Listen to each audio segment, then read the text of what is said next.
বানভাসীদের সামনে এখন নতুন দুর্যোগ। পানি নামার সাথে সাথে ডুবে যাওয়া বসতভিটাও ভাঙতে শুরু করেছে। ফলে আশ্রয়কেন্দ্র ছেড়ে বাড়ি ফিরলেও সেটি হয়ে উঠছে ঝুঁকিপূর্ণ। এখনও নোয়াখালীর আশ্রয়কেন্দ্রে আছেন ১.৫ লাখ মানুষ। তাদের পাশে দাঁড়ানোর আহ্বান জানাচ্ছেন রাজনৈতিক কর্মী ও স্বেচ্ছাসেবীরা। নোয়াখালী থেকে আরও জানাচ্ছেন নয়নাদিত্য, ছবি তুলেছেন আলম হোসেন। ১১ দিনের শিশু ইশরাতকে নিয়ে আশ্রয়কেন্দ্রে আসেন মা নূরজাহান বিবি। তার ঘরে তখন কোমর পানি। প্রথম সন্তানের নিরাপত্তার জন্যই ঘর ছাড়া।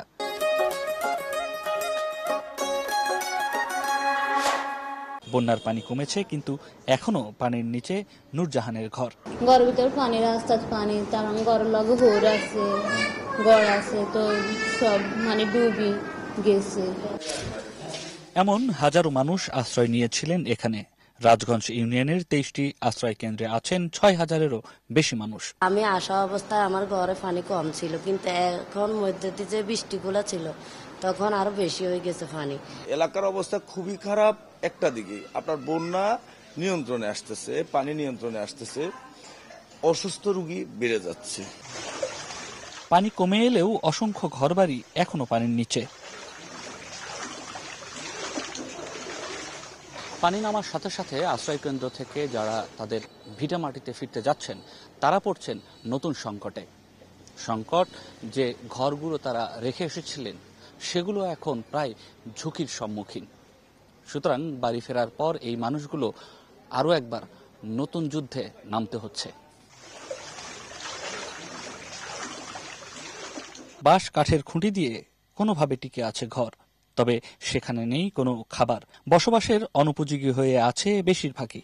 তাই আশ্রয় কেন্দ্র ছাড়লেও নতুন দুর্যোগের মুখে তারা।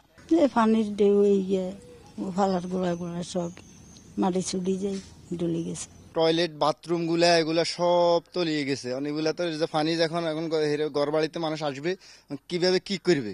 দুর্যোগ মোকাবিলায় ত্রাণের পাশাপাশি দরকার বাড়তি কিছু সহযোগিতা। দরকার প্রত্যন্ত অঞ্চলের সকল অংশে সহযোগিতা সমানভাবে পৌঁছে দেয়া।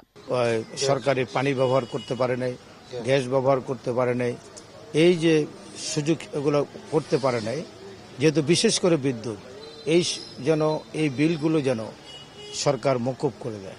নোয়াখালীর আশ্রয় কেন্দ্রগুলোতে এখনো ১.৫ লাখের বেশি মানুষ। শুধু মৎস্য খাতেই ক্ষতি হয়েছে ৬০০ কোটি টাকার উপর।